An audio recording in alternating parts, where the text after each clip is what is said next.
primetime game against Southeastern, come out, win a dogfight in game one, and then lose a heartbreaking game 3. Just what's your overview of the team's performance this week? Yeah, quite honestly, my blood pressure's up a little bit after the assistant coach question. So I'm trying to collect my thoughts here for just a second. Yeah, I mean, the kind of go back to Southeastern game. You don't like to go bullpen games. That's not, for me, not traditional baseball. It's not something you want to have to do.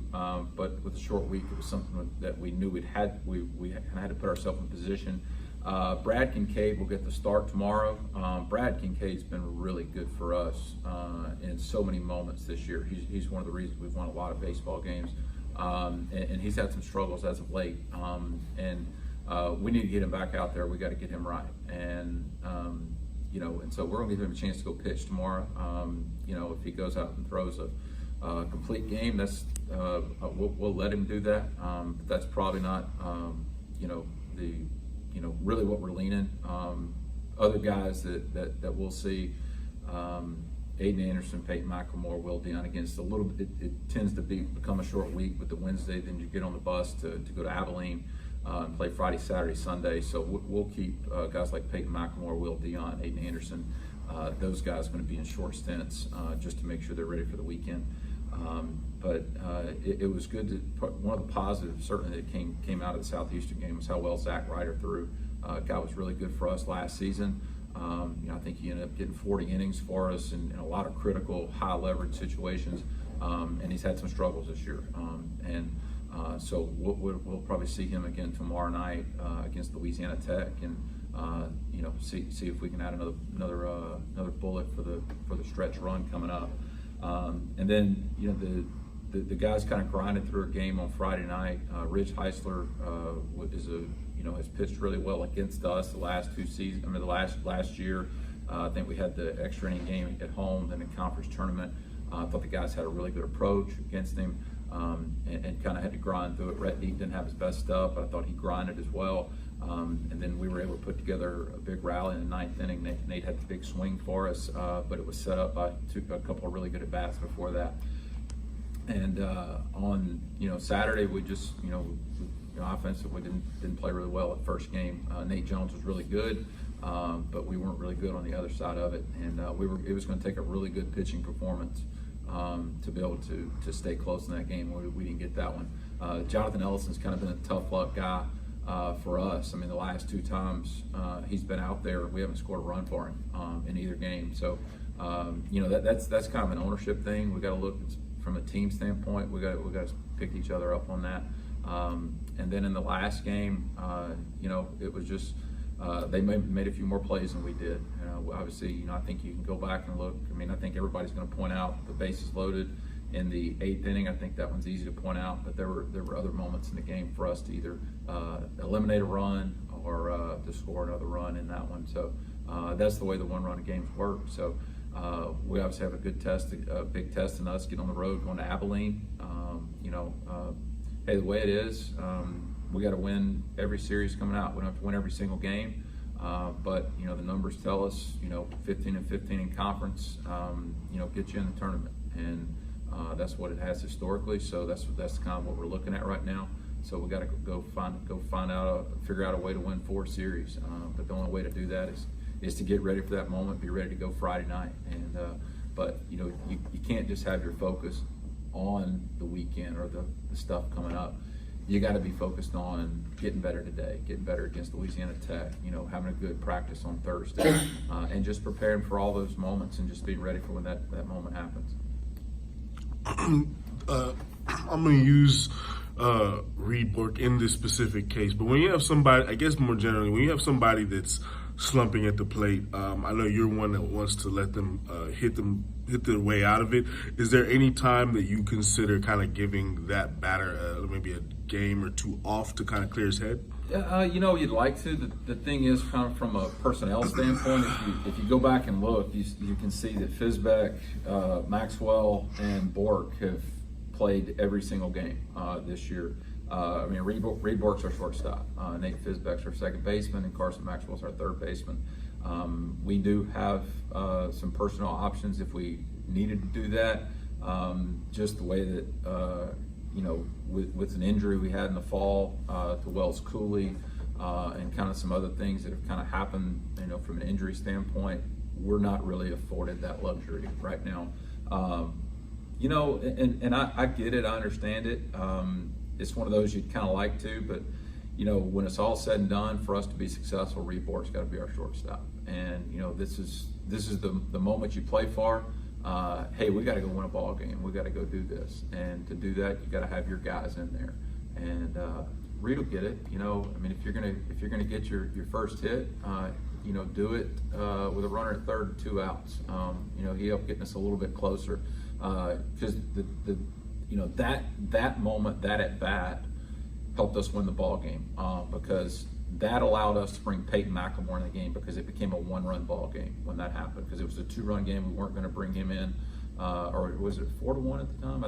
I think we got within 2 runs rather than 3 runs, and we said, hey, if we score 1 run, Peyton's coming in. And usually you don't bring your high leverage guys in when you're down, but I just thought we had a chance to win that game, and we were going to shoot at them. And so that's when Peyton came in for 2 innings, Will Dion came in for 2 innings, and Reedborg getting that hit gave us, helped us win the ball game. So he's been playing really good defense. Obviously, anytime he gets on as a threat, he scores a ton of runs.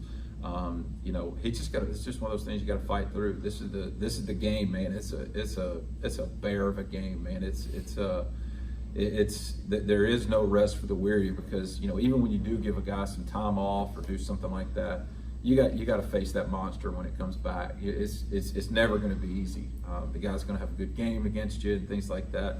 You just got to break through and fight it. Joe Provenzano went through it last year. I think he went through a 1 for 35 slump, and the guy was the all-time hit king and ended up being the hottest guy for us toward the back end of the season. So just one of those things, man. It is what it is. We gotta keep grinding. You briefly mentioned it in the last answer, but now when it comes to these conference games, since you have 12 of them remaining, and the wins become even more just like you need them, are you going to be more apt to maybe make some kind of riskier decisions when it comes, like you mentioned, bringing Peyton in the game? Are you going to be more apt to making some of those decisions? Potentially. The thing is, so much of it is the flow of the game. How's it going? I think they're kind of.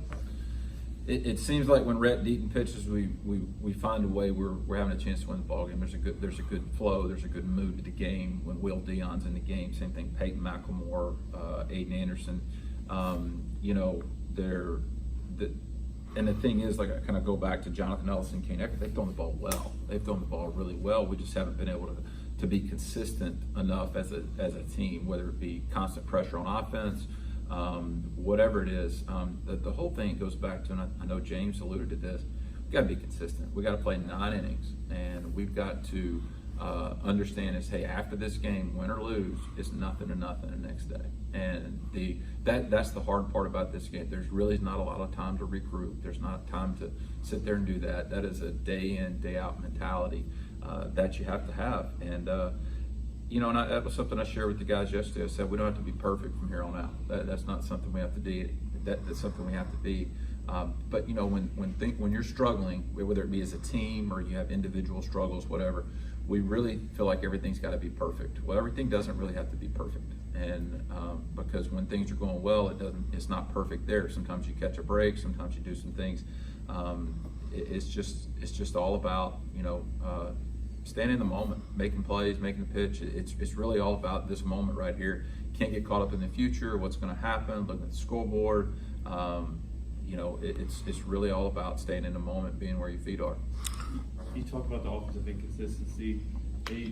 As much as we want to believe these guys can be machines and they can do everything that we want them to do at any point in time, but reality, you have 3 unplanned doubleheader weekends in a row. Do you feel like the fatigue of the doubleheaders every weekend, unprepared, is that affecting the offensive output on, say, your doubleheader days, that you don't get the runs you need for Ellison or for Eckert? Yeah, I think as soon as we give in to that, I think it becomes an excuse, becomes a crutch, because the other guys got to do it too. The other team's got to go do that. We knew this was the team that we had. We knew that this was the team that if we got wrapped up in a doubleheader, we're going to take care of them. I mean, so that's why some of our practice and workouts are kind of limited from a physical aspect, and we try to make sure and do as much as we can to make sure our guys are physically ready. The amount of practice that we have coming up, the amount of different things that we do, the volume, weight room stuff, I mean, that's not as important as the quality of work that we do. You know, it's all about mano a mano this moment right now, being adaptable in the situation, because you never know what the game's going to bring you, what's the scenario, what's the situation. You have to be adaptable, myself included. You know, hey, we got to have this guy ready to go in the game if this were to happen, and I've got to keep putting the guys, try to put the guys in the best possible scenario. It's going to take a collective effort from everybody to be able to do that. So yeah, I mean, you know, in baseball and college baseball especially, I think kind of going back to, will you make riskier things? Will we move the rotation around or do something? Yeah, sure. And I told the guys this yesterday. Hey, we got to get out to a better start on offense. I mean, we've scored. I think we've scored a grand total of 6 runs in the first 2 innings in 18 conference games. That's not good enough. Not for what this team can do. Some of that's a mindset. I don't think it's physical. You know, usually, you know, the numbers tell you that's when the opposing pitcher is most vulnerable. And so we got to do a good job of getting after that guy early and see if we can kind of tax him a little bit. Because we've shown the ability to overwhelm an offense, overwhelm another team, and overwhelm a pitcher, and you know, get in there and wreck their bullpen. So we've got to start doing what we're capable of doing.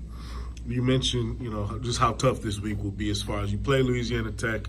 They beat you when you guys went up there, and after that on Thursday, you got to make that, you know, that road trip that nobody likes to make up to Abilene to play, you know, a big conference series. So just what's Abilene do that you think what are their I guess the advantages, disadvantages you have against them? Yeah, you know what? I really don't know what all they do right now. They've got a brand new coach. I would say it's a scenario similar to Incarnate Word.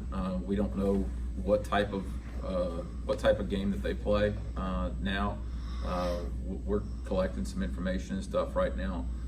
And man, I know it's coach speak, but you know, we've been our best friend and our worst enemy. And I know when we show up and we play well, we're pretty good. And that's what it's going to be about. And if a guy goes out and has a great performance, we got to find a way to beat him, whether it's pitch really good against him, give ourselves a chance, you know, or grind it out, or just get him. I mean, just like we did against CM Houston to their Friday night guy. You know, we've shown the ability to do it. It's just about going out and doing it right.